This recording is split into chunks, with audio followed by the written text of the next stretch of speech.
रामदिन का छोटा सा परिवार था। वो और उसकी पत्नी सब्जी का ठेला लगाते थे।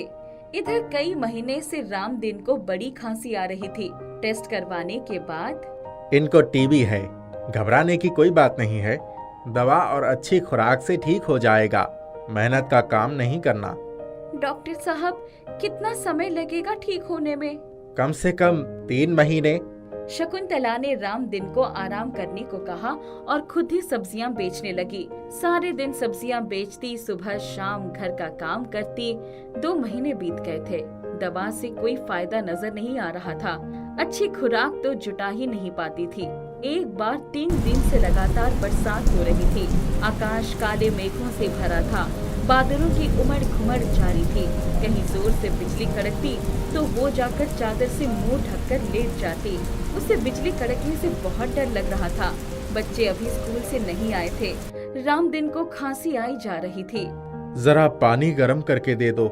अभी लाई। पानी देकर उसके पास ही बैठ गई वो। अचानक शोर उठा कि गांव में पानी भर रहा है। मैंने सुबह ही बोला था कि आज स्कूल की छुट्टी करवा दो, पर तुम्हारे आगे किसी की चलती कहाँ है? सभी बच्चे स्कूल गए होंगे, सिर्फ हमारे बच्चे ही थोड़ी गए हैं। मैं ठेला लेकर आती हूँ, उसी पर बैठकर गांव के बाहर निकल चलते हैं। ये बरसात तो 4 दिन से लगातार हो रही है। हमारे कच्चे मकान का क्या भरोसा, कब ढह जाए। मैं थोड़ा बहुत जरूरी सामान रख लूं। तू ठीक कहती है। शकुंतला ने सामान समेटा और बाहर जाकर भीगते हुए सब्जी वाला ठेला लेकर आई। उस पर रामदिन को सहारा देकर बैठा दिया। ठेले को ढकेलते हुए गांव से बाहर स्कूल तक ले आई। स्कूल थोड़ा ऊंचाई पर था। वहाँ पहले से ही बहुत से परिवार आ गए थे। गांव में पानी भरने लगा। पता नहीं गुड्डू और मुन्नी कहाँ होंगे। रामदिन को भीगने से खांसी आने लगी थी। हे प्रभु, किसी तरह इस विपदा से बाहर निकालो। बच्चे भी पता नहीं कहाँ है। अरे गुड्डू, तुम्हारे माता पिता यही है, उधर मत जाओ। शकुंतला अपने पति को वहीं छोड़कर उस तरफ भागी। दोनों बच्चे पूरी तरह से पानी में भीगे हुए कांप रहे थे। कहाँ चले गए थे तुम दोनों? माँ, हम तो यहीं स्कूल की छत पर थे। वहाँ भीगने में बहुत मजा आ रहा था। चलो जल्दी से कपड़े बदल लो। मैं तो परेशान हो गई थी। हमारे घर में पानी भर गया है। थोड़ा बहुत सामान ले आई हूँ। शकुंतला ने सबके कपड़े बदलवाकर खुद भी कपड़े बदले। तभी गांव के जमींदार का भेजा हुआ खाना आ गया। बच्चों, तुम लोग बापू के पास ही रहना, मैं खाना लेकर आती हूँ। बरसात लगातार हो रही थी। हर जगह फिसलन हो गई थी। किसी तरह वो भीड़ में घुसकर खाना ले आए और जमींदार का धन्यवाद किया। कम से कम पेट में कुछ तो जाएगा। बच्चों को खिला दो, मैं बाद में खाऊंगा। शकुंतला ने बच्चों को खाना खिलाया और जैसे ही खाने बैठी, मुझे उठाकर बैठा दो, लेटे लेटे कमर दुख रही है। शकुंतला खाना छोड़कर उठ गई और रामदिन को सहारा देकर उठाया, लेकिन तभी उसकी गर्दन एक और लुढ़क गई। शकुंतला की चित्कार पूरे स्कूल में गूंज उठी। गुड्डू के बापू, हमें छोड़कर क्यों चले गए? तुम्हारे बिना कोई नहीं है। इन बच्चों को लेकर मैं कहाँ जाऊंगी? सब लोग एकत्रित हो गए। बरसात के रुकने का कोई आसार नहीं लग रहा था। शकुंतला और बच्चों का रो रो कर बुरा हाल था। कुछ औरतें बच्चों को अपने साथ ले गई। रात तक सभी बैठे रहे। आधी रात को बारिश बंद हो गई। सुबह जाकर सभी ने मिलकर रामदिन की अंतिम क्रिया करवा दी। सब लोग अपने अपने घर चले गए थे। शकुंतला भी कलपते हुए बच्चों के साथ घर आ गई। माँ, तुम क्यों चिंता करती हो? मैं हूँ ना। शकुंतला ने उसे कलेजे से लगा लिया। हाँ मेरे लाल, तुम दोनों का ही सहारा है। रामदिन का क्रियाकर्म बीत गया था। बारिश लगभग रोज ही हो रही थी। शकुंतला कई दिनों से सब्जी का ठेला भी नहीं लगा पाई थी। घर में एक भी दाना नहीं था। एक दिन, बच्चों, मैं जरा जमींदार के घर से आती हूँ, कहीं जाना नहीं, बारिश बहुत तेज है। शकुंतला लंबा सा घूंघट निकालकर जमींदार के घर गई। क्या चाहिए? मालिक, हमारी हालत आपसे छुपी नहीं है। कुछ अनाज मिल जाता तो बच्चों को खाना खिला देती। तुम तो सब्जी बेचती हो ना? बरसात में कहाँ लगा पाई ठेला मालिक। जानते तो हैं, रामदिन मर गया और तब से बरसात हुई जा रही है। भूख तो लगती है ना। इतना कहकर शकुंतला रोने लगी। जमींदार की पत्नी सुशीला भी वहीं खड़ी थी। कितनी जिराह कर रहे हो, दिलवा क्यों नहीं देते अनाज? बच्चे भूखे मर रहे हैं। यहाँ कोई कुएं का खजाना नहीं खुला है। उस दिन भी तुम्हारे कहने से स्कूल पर खाना भिजवाया गया था। कौन सा पुण्य मिल गया हमें? छी छी छी, कैसी बातें करते हो? दान करके भूल जाना पड़ता है। उसका हिसाब किताब तो ऊपर वाला देखता है। तुम अंदर जाओ, मुझे तुम्हारी राय नहीं चाहिए। शकुंतला उन दोनों को आपस में लड़ते हुए छोड़कर वहाँ से निकल गई। कुछ समझ में नहीं आ रहा था कि कहाँ से भोजन जुटाए। घर आकर चिंता में बैठी थी कि दरवाजे पर दस्तक हुई। कौन है? रुको, अभी आता हूँ। दरवाजे पर दो आदमी खड़े थे।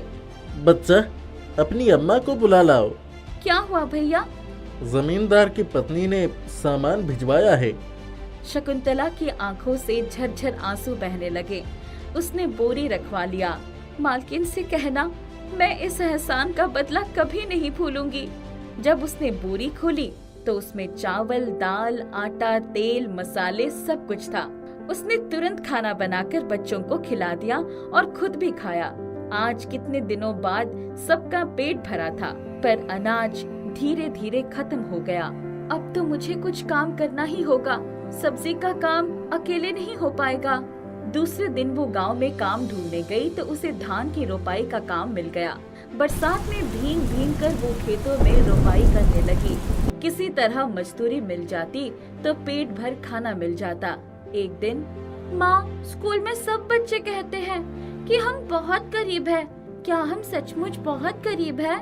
बेटा, बच्चों की बात मत सुनो, ध्यान लगाकर पढ़ाई करो। शकुंतला ने अपने बच्चों को खाना खिलाकर स्कूल भेजा और खुद काम पर चली गई। घर वापस आई तो बरसात की वजह से उसका कच्चा घर ढह गया था। उसके पास सर छुपाने की जगह भी न बची थी। मुझे ये गांव ही छोड़कर जाना होगा। उसने सारा सामान बांधा और बच्चों के स्कूल से आने के बाद अपने ठेले पर सामान रखकर शहर की तरफ चल पड़ी। तभी उसे जमींदार की पत्नी सुशीला मिल गई। कहाँ जा रही हो शकुंतला? क्या करूँ मालकिन, घर का ही सहारा था, वो भी ढह गया। शहर जाकर ही कुछ काम धंधा देखूंगी। शहर में मेरी बहन विमला रहती है, मैं उसका पता लिख कर देती हूँ। तुम मेरी बहन के पास चली जाओ, वो लोग बहुत अच्छे हैं, जरूर तुम्हारी मदद करेंगे। ये लो, कुछ पैसे रख लो, रास्ते में काम आएंगे। शकुंतला ने सुशीला के पैर पकड़ लिए। मालकिन, ऐसा कलेजा बहुत कम लोगों का होता है। आपने हमारा बहुत बड़ा काम कर दिया। शकुंतला किसी तरह शहर पहुंचकर विमला के घर पहुंच गई। विमला ने जब सुना कि उसकी बहन ने उसे भेजा है तो, शकुंतला, मेरे घर के बाहर एक कमरा खाली पड़ा है, तुम उसी में सामान रख दो और बच्चों को नहला धुला दो, उसके बाद घर आ जाना। शकुंतला जब घर के अंदर गई तो इतनी बड़ी कोठी देखकर उसके आंखें फटी की फटी रह गई। आओ, पहले सब लोग खाना खा लो, आज जाकर आराम कर लो, कल से तुम हमारे घर का सारा काम करना। मैं तुम्हें महीने में 1000 रुपए दूंगी। बच्चों का एडमिशन पास के स्कूल में करवा देंगे। शकुंतला की आंखों से झरझर आंसुओं की धारा बहने लगी। दीदी, आप भी मालकिन जैसे ही हो। मैंने घर छोड़ते समय सोचा था कि ये बारिश का कहर हमारी जान ले लेगा, पर अब हमें आपका सहारा मिल गया। आप बहुत अच्छी हो। शकुंतला, मेहनती लोगों को हमेशा कोई ना कोई सहारा मिल ही जाता है। अब उनके सिर पर छत थी। एक गांव में बिंदिया नाम की औरत अपने 15 साल के बेटे अजय के साथ रहती थी। वे लोग बहुत गरीब थे। जब अजय 10 साल का था तभी उसके पिता की मृत्यु हो गई थी। बिंदिया ने मेहनत मजदूरी करके बहुत मुश्किल से अजय को पाला पोसा था। अब अजय 15 साल का हो गया था और वो भी गांव में छोटा मोटा काम करके घर चलाने में अपनी माँ की सहायता करता था। माँ, अब तो मैं बड़ा हो गया हूँ और कमाने लगा हूँ। अब तुम घर बैठो और आराम करो। सारा दिन घर और बाहर का काम करके तुम कितना थक जाती हो। अच्छा जी, बहुत बड़ा हो गया है मेरा बेटा, अब अपनी माँ की सेवा करेगा। पिताजी के जाने के बाद तुमने कितनी मेहनत से मुझे पाला पोसा है। घर का और बाहर का काम करके थक कर चूर हो जाती हो।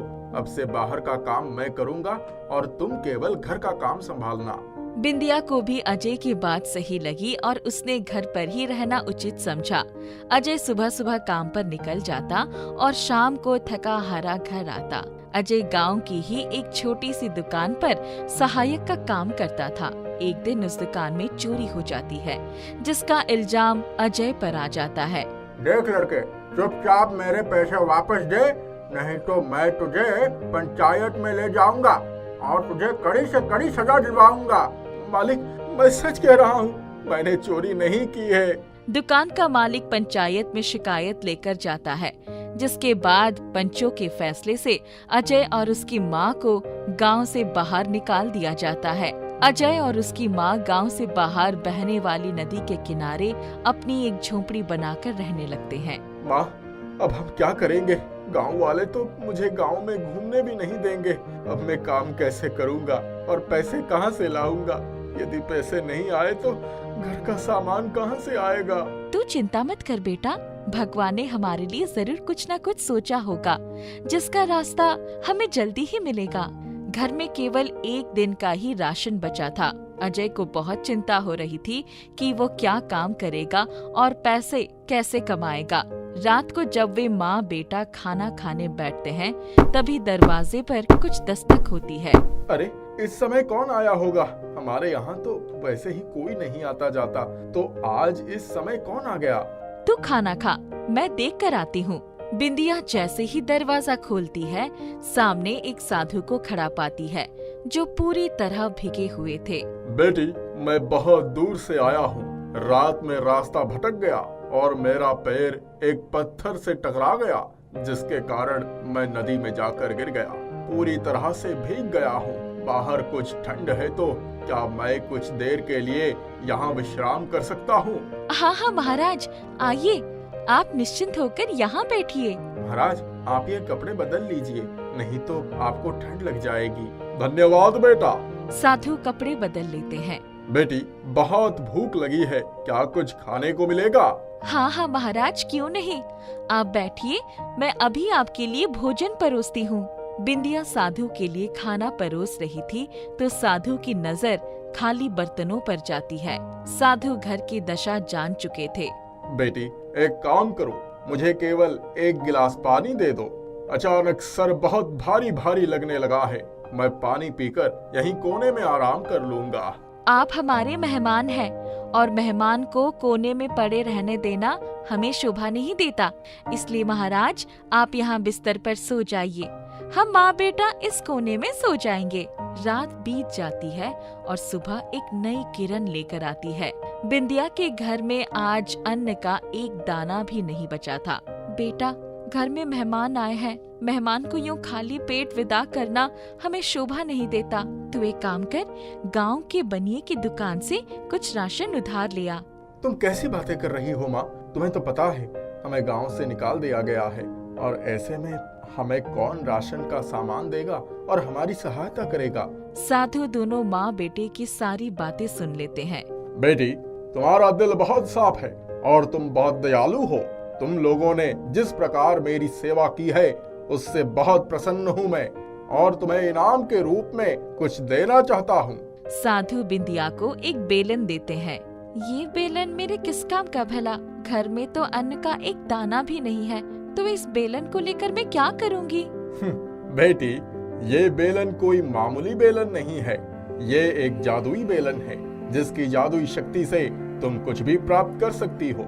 लेकिन याद रहे, इस जादुई बेलन का सदैव उपयोग करने के लिए तुम्हें हमेशा ऐसी ही बने रहना होगा, दूसरों के प्रति सेवा और प्रेम भाव रखने वाला। यदि कभी तुम्हारे मन में खोट और लालच पैदा हुआ, तो ये बेलन एक मामूली बेलन बन जाएगा और इसका जादू हमेशा के लिए खत्म हो जाएगा। बिंदिया और अजय साधु के पांव छूकर उन्हें खुशी खुशी विदा करते हैं। क्या ये बेलन सच में जादुई है माँ? पता नहीं बेटा, मैं तो इसे तब जादुई मानूंगी जब ये मेरे घर में भोजन की कमी पूरी कर देगा।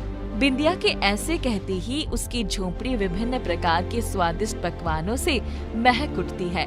बिंदिया और अजय को अपनी आंखों पर विश्वास नहीं होता। उनके सामने विभिन्न प्रकार के लजीज पकवान रखे थे। बिंदिया और अजय बहुत ही खुशी खुशी पेट भरकर भोजन करते हैं। आज कितने दिनों के बाद हमने भरपेट खाना खाया है माँ।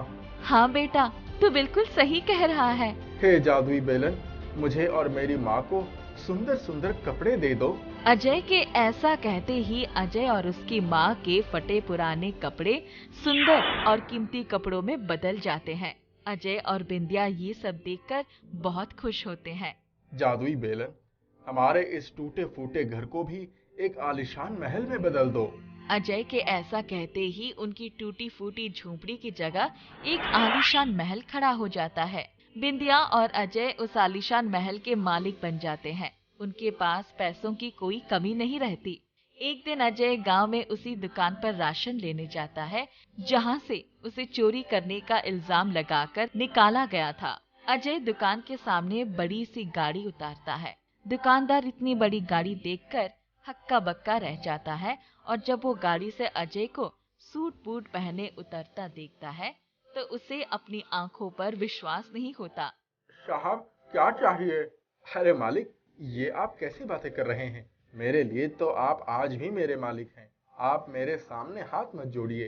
बेटा, उस दिन मैंने बहुत बड़ी गलती की थी, जो बिना सच जाने तुम पर झूठा इल्जाम लगा दिया था और मेरी वजह से तुम्हें और तुम्हारी माँ को इस गांव से बाहर जाना पड़ा।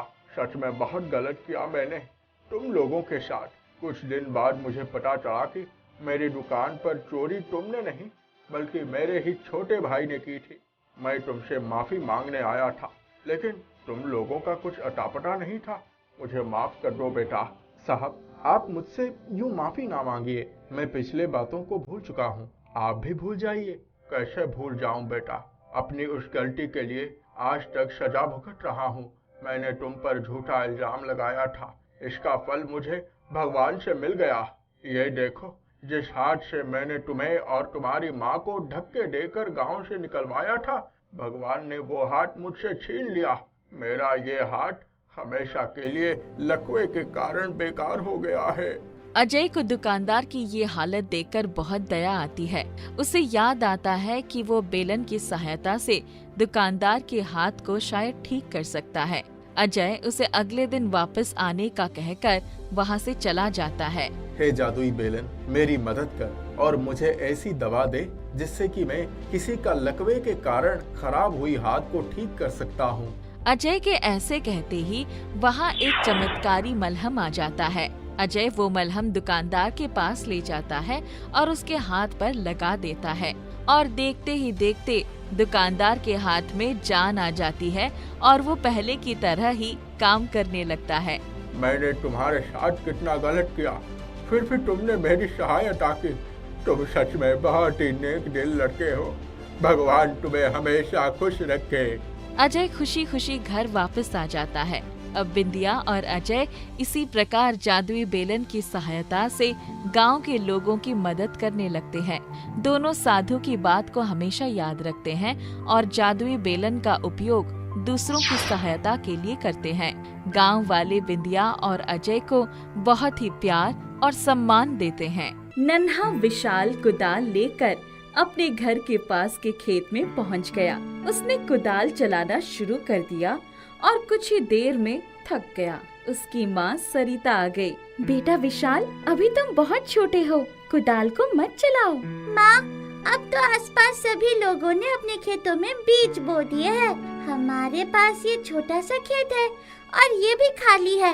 मैं भी इसमें बीज बोऊंगा, सब्जी उगाऊंगा, पानी वाली दाल और रोटी खाकर उब गया हूँ। बेटा, मुझे भी बड़ा दुख होता है। मैं तुम्हें अच्छा खिला पिला नहीं पा रही हूँ। गरीबी के कारण तुम्हें बहुत सारी चीजों के लिए तरसना पड़ता है। माँ, कोई बात नहीं, समय हमेशा एक सा नहीं रहता है। भगवान को कभी तो हम पर तरस आएगा। एक न एक दिन वो हमारी फरियाद जरूर सुनेंगे। सही कह रहे हो बेटा। मैं कुदाल से खेत की गुड़ाई कर दूंगी, बीज भी बो दूंगी। तुम स्कूल जाओ, पढ़ाई भी जरूरी है। ठीक है, मैं स्कूल जाऊंगा। सरिता माँ ने कुदाल अपने हाथ में ले ली और खेती का काम करने लगी। सब्जी के बीज बो दिए गए।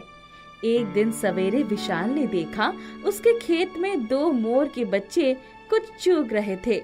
उसने ध्यान से देखा तो उनके मुंह में सब्जी के बोए हुए बीज नजर आ गए। उसे बड़ा दुख हुआ। इसी बीच एक मोरनी बच्चों के पास आ गई। वो उन्हें वहां से लेकर चली गई। मोरनी ने जाते जाते कुछ कद्दू के जादुई बीज अपने मुंह से वहां उगल दिए।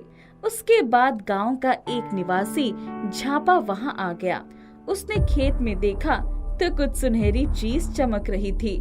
कद्दू के सारे बीज सोने के बन गए थे। झापा ने सब सोने के बीज उठा लिए और अपने घर लेकर चला गया।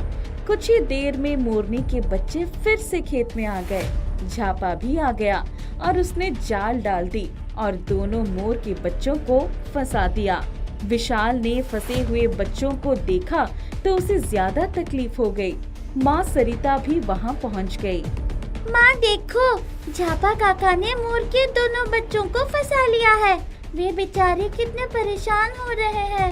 उनकी माँ भी बहुत परेशान होगी। अरे हाँ, देखो बच्चे कितने असहाय हो गए। भैया इन्हें छोड़ दो, इन पर दया करो। भाभी जी, ये मोर के बच्चे बहुत परेशान करते हैं। आपके खेत का सारा बीज खा गए हैं। आप इनकी तरफदारी मत कीजिए। देखो भैया, ये भी बच्चे हैं, इन्हें भी भूख लगती है। जहाँ दाना खाना मिलता है तलाश कर खा लेते हैं। फिर भी कह रही हूँ, छोड़ दीजिए। झापा दोनों मोर के बच्चों को लेकर चले गए। विशाल को ये बात पसंद नहीं आई। वो छुप छुपा कर गाँव वाले झापा के घर के पास पहुँच गया। दोनों मासूम मोर के बच्चे एक बड़े पिंजरे में कैद दिखाई पड़े। विशाल ने इधर उधर देखा और जाकर पिंजरे का दरवाजा खोल दिया। दोनों बच्चे बाहर निकलकर भागने लगे। वहीं पास में उनकी माँ मोरनी खड़ी सब देख रही थी। वो उन्हें लेकर जंगल में चली गई। दूसरे दिन सरिता माँ और विशाल फिर से अपने खेतों में बीज बोने की तैयारी में जुट गए। माँ, आसपास सभी के खेतों में सब्जी के बड़े बड़े पौधे आ गए हैं। कुछ लोग तो अपने खेतों की सब्जियाँ तोड़कर ले जा रहे हैं। हमारे खेत सूने पड़े हैं। बेटा, अपनी अपनी किस्मत है, हमें अधिक इंतजार करना होगा। 4 दिन के बाद घनघोर वर्षा शुरू हो गई। खेत में पानी भर गया। सरिता माँ जानती थी कि पानी की अधिकता के कारण बीज सड़ जाएंगे। जब बरसात रुक गई तब विशाल और सरिता पछताने लगे। दोनों बहुत दुखी थे। इतने में वही मोरनी वहाँ आ गई जिसके बच्चों को विशाल ने आजाद कराया था। मोरनी की चोंच में एक छोटी सी पोटली थी। उसने वो पोटली विशाल के खेत के पास रख दी। विशाल ने जाकर पोटली खोली तो उसमें कद्दू के बीज थे। माँ, ये कद्दू के बीज है। वो मोरनी उन्हीं बच्चों की माँ है जिसे उस दिन गांव वाले काका ने पकड़ा था और मैंने छुड़ा लिया था। बेटा, तुमने बड़ा नेक काम किया था। सरिता माँ ने वो कद्दू के बीज खेत में बो दिए। अचानक चमत्कार हो गया। वो बीज पौधों में बदल गए। इसके बाद देखते देखते पूरा खेत कद्दू के पौधों से भर गया। माँ, ये क्या हो गया है? जैसे कोई जादू चल रहा है। कद्दू के इतने सारे पौधे कैसे बढ़ गए? बेटा, ऐसा लगता है ये कद्दू के जादुई बीज का कमाल है। दूसरे दिन जब विशाल और सरिता खेत पर पहुँचे तो उनके आश्चर्य का ठिकाना न रहा। उनके खेतों में बड़े बड़े कद्दू, लौकी, बैंगन, टमाटर, मटर इत्यादि अनेक सब्जियां उन्हें पौधों में सज गई थी। सब्जियों का अद्भुत नजारा देखकर दोनों माँ बेटे खुशी से झूम उठे। माँ, आज मैं सब्जियों के साथ रोटी का मजा लूंगा। हाँ बेटा, हम सारी सब्जियों को तोड़कर मिली जुली सब्जी बनाएंगे। माँ, आप बड़ा वाला कद्दू तोड़ लो और मैं दूसरी सब्जियाँ तोड़ देता हूँ। आज बड़ा मजा आएगा। दोनों माँ बेटे ने बहुत सारी सब्जियाँ तोड़ी और घर में चले गए। माँ ने जैसे ही कद्दू को काटा, उसमें बीज की जगह बहुत सारे सोने के सिक्के चमकते हुए मुस्कुरा रहे थे। माँ और विशाल दोनों खुशी से पागल हो गए। उनकी जिंदगी खुशियों से भर गई। धन दौलत भी भरमार हो गई। उनकी सारी गरीबी हमेशा के लिए भाग गई। अच्छा मकान, अच्छे कपड़े, अच्छी गाड़ी, सब कुछ भगवान ने एक साथ देकर उन्हें धनवान बना दिया। उनके गांव वाले झापा ने जब विशाल से इस चमत्कार के बारे में पूछा तो भोले विशाल ने मोर के बच्चों की आजादी से लेकर मोरनी के जादुई बीज देने तक की सारी बात उन्हें बता दी। झापा के दिमाग में लालच का बवंडर मच गया। वो अधिक से अधिक धन कमाने की लालच में योजना बनाने लगा। उसने मोरनी के दोनों बच्चों को फिर से जाल डालकर फंसा दिया और उन्हें पिंजरे में कैद कर दिया। मोरनी बेचारी बहुत दुखी हुई। वो पिंजरे के आसपास घूमने लगी। ए मोरनी, वो अपने बच्चों को आजाद कराना चाहती हैं। हाँ हाँ, कृपया करके मेरे बच्चों को छोड़ दीजिए। छोड़ दीजिए? ऐसे नहीं छोड़ूंगा। पहले मुझे कद्दू के बीज लाकर दे, तब मैं इन्हें छोड़ूंगा। अगर बीज नहीं मिले तो इन्हें मार दूंगा। नहीं, ऐसा मत कहो। ये मेरे लाल है, जिगर के टुकड़े हैं। इन्हें कोई नुकसान मत पहुंचाना। मैं कद्दू के बीज लाकर दे रही हूँ। मोरनी वहाँ से चली गई और झापा के दिमाग में सोना घूमने लगा। वो ख्याली पुलाव पकाने लगा। कुछ देर के बाद मोरनी पोटली लेकर आ गई। उसने पोटली झापा के सामने रख दी। मैंने कद्दू के बीज दे दिए हैं, अब मेरे बच्चों को छोड़ दीजिए। नहीं नहीं, मैं इन्हें नहीं छोड़ूंगा। ऐसा मत कीजिए। आपने कद्दू के बीज के एवज में मेरे बच्चों को छोड़ने का वादा किया था। मैं कोई वादा नहीं निभाता, बस अपना फायदा देखता हूँ। चुपचाप यहाँ से चली जाओ। मोरनी को यह आशा नहीं थी। उसके हृदय पर बहुत बड़ा आघात लगा। उसके आंखों से आंसू बहने लगे। उसकी आंखों के बहते हुए आंसुओं को देखकर एक बंदर का मन भर आया। कुछ देर के बाद वो धीरे से नीचे उतरा और उसने पिंजरे का दरवाजा खोल दिया। बच्चे आजाद हो गए। मोरनी अपने बच्चों को लेकर जंगल में भागने लगी। झापा हाथ मारता रहा। झापा ने मोरनी द्वारा दिए हुए बीज खेत में बो दिए। कुछ दिन में उसमें कद्दू भी आ गए। झापा बहुत खुश हुआ। उसने बहुत सारे कद्दू तोड़कर अपने घर में इकट्ठा किए। उसने अपनी पत्नी को भी बुला लिया। गुंजन की मम्मी, आओ, खाली थैली लेकर आओ। सोने के सिक्के भरने होंगे। अब हम माला माल हो जाएंगे। विशाल से भी बहुत ज्यादा धनी हो जाएंगे। इतना कहकर झापा ने जैसे ही कद्दू काटा, उसमें से काले रंग का फुहारा निकला और झापा का मुंह काला हो गया। अजी, ये क्या हो गया? आपका मुंह काला कैसे हो गया?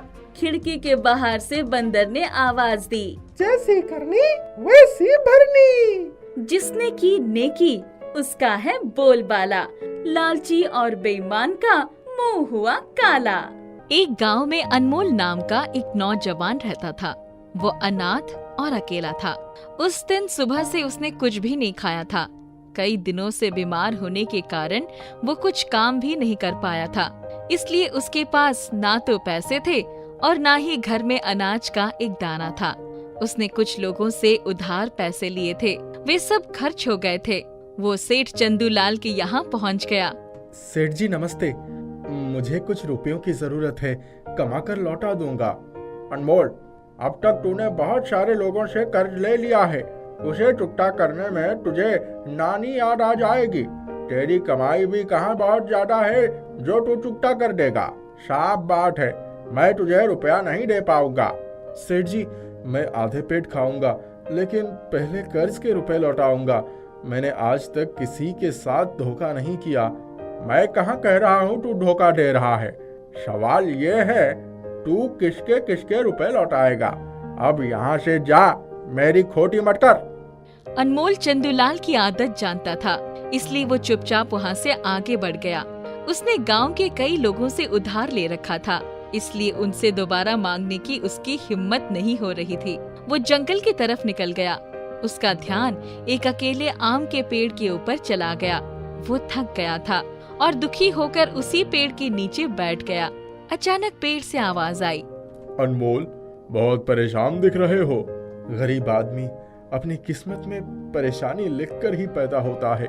मैं तो गरीब, बीमार और साथ ही साथ लाचार भी हूँ। मैं मानता हूँ कि इस समय तुम गरीब और बीमार हो, लेकिन अपने आप को लाचार मत समझो। मैं तुम्हारा साथ दूंगा। तुम तो जादुई ढंग से बोल रहे हो, क्या सचमुच मेरा साथ दोगे? एक गरीब का सहारा बनोगे?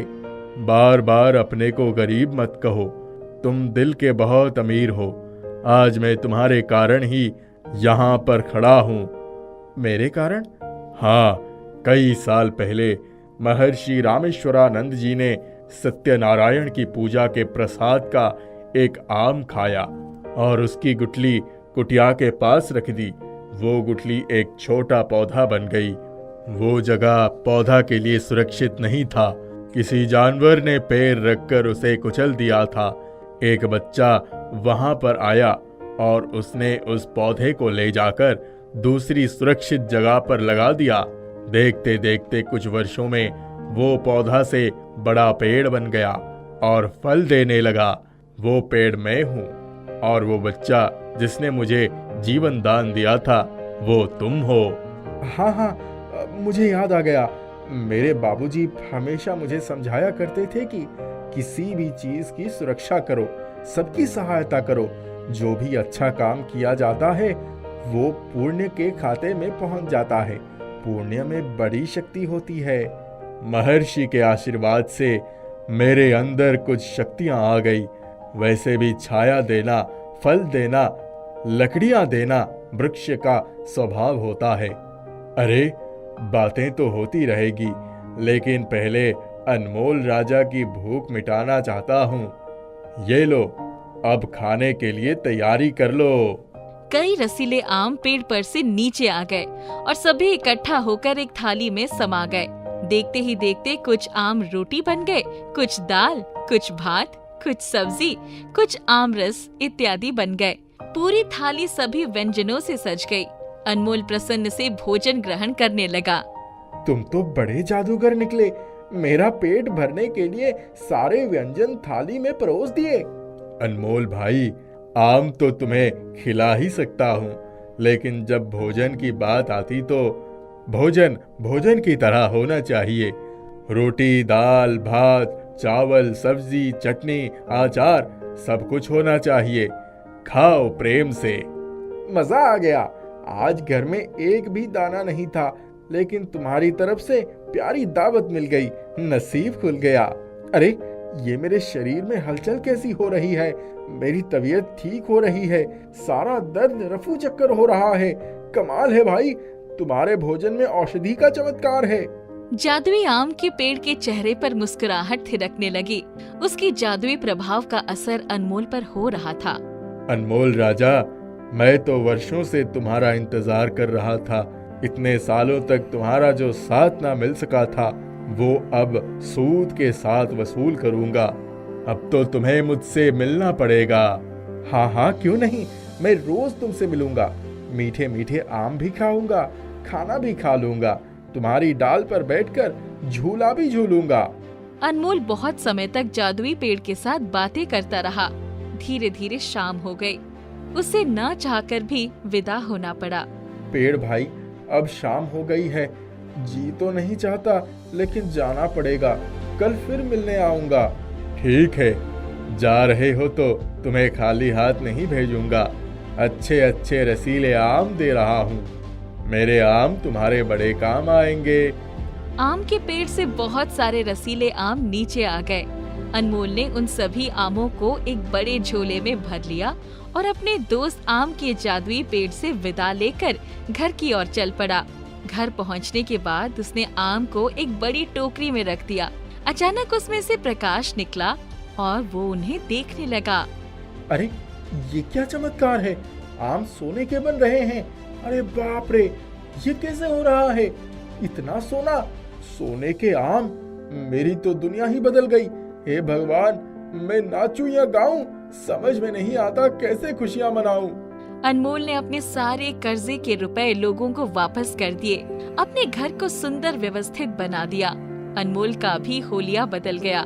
सेठ चंदूलाल ने देखा तो देखता ही रह गया। एक दिन जब अनमोल जादुई आम के पेड़ के नीचे बैठा था, तब वहाँ से सेठ चंदूलाल गुजरा। अरे अनमोल, तेरी तो दुनिया ही बदल गई है। किसी से गड़ा हुआ धन मिल गया है क्या? अनमोल ने ऊपर आम के पेड़ की तरफ इशारा किया। सब ऊपर वाले का कृपा है, वो जब देने पर आता है तो छप्पर फाड़ के दे देता है। सेठ को जलन हुई और वो आगे बढ़ गया।